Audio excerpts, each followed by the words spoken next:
Pemirsa, 1 Oktober sebagai Hari Kesaktian Pancasila yang diperingati di seluruh Indonesia, dan pemerintah Kabupaten Aceh Besar menggelar upacara peringatan Hari Kesaktian Pancasila di halaman kantor Bupati Aceh Besar Selasa pagi tadi. Bupati Aceh Besar Mawardi Ali di upacara tersebut sebagai inspektur upacara.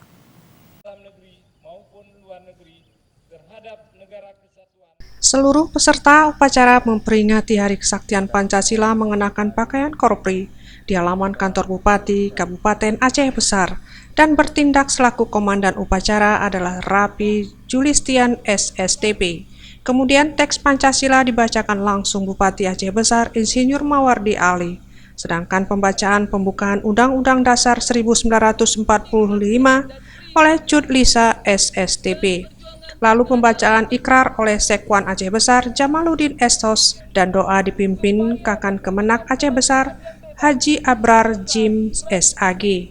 Dan usai upacara, Bupati Aceh Besar mengajak seluruh komponen di Aceh Besar untuk menjadikan peringatan Hari Kesaktian Pancasila ini sebagai momentum memperkuat persatuan bangsa dan ukhuwah dalam menyongsong kehidupan berbangsa yang adil dan makmur. Dikatakan Mawardi Ali, Pancasila sebagai alat pemersatu harus dapat diterapkan dalam kehidupan sehari-hari dan saling menghormati antar umat beragama dan suku-suku. Juga para ASN dapat menerapkan nilai-nilai Pancasila untuk meningkatkan etos kerja. Ya, Pancasila itu kan sebagai alat pemersatu, juga sebagai ideologi kita. Jadi bagaimana tingkah laku kita sehari-hari itu harus mencerminkan Pancasila itu, baik dalam saling menghormati, baik sesama antar pemeluk agama, kemudian antar suku, antar perbedaan itu harus saling menghormati.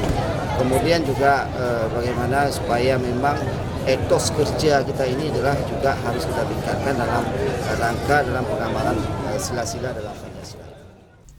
Sementara itu, Kepala Badan Kesbangpol Aceh Besar, Haji Sopyan SH, menyebutkan kegiatan memperingati Hari Kesaktian Pancasila bertujuan untuk lebih memberi pemahaman tentang pentingnya menjaga dan mempertahankan Pancasila sebagai dasar negara. Dan di upacara Hari Kesaktian Pancasila tahun 2019 ini turut dihadiri unsur Porkopimda, Sekdakap Aceh Besar Dr. Andes Haji Iskandar MSI, para kepala OPD, camat, dan para ASN. Faisal, Aceh TV.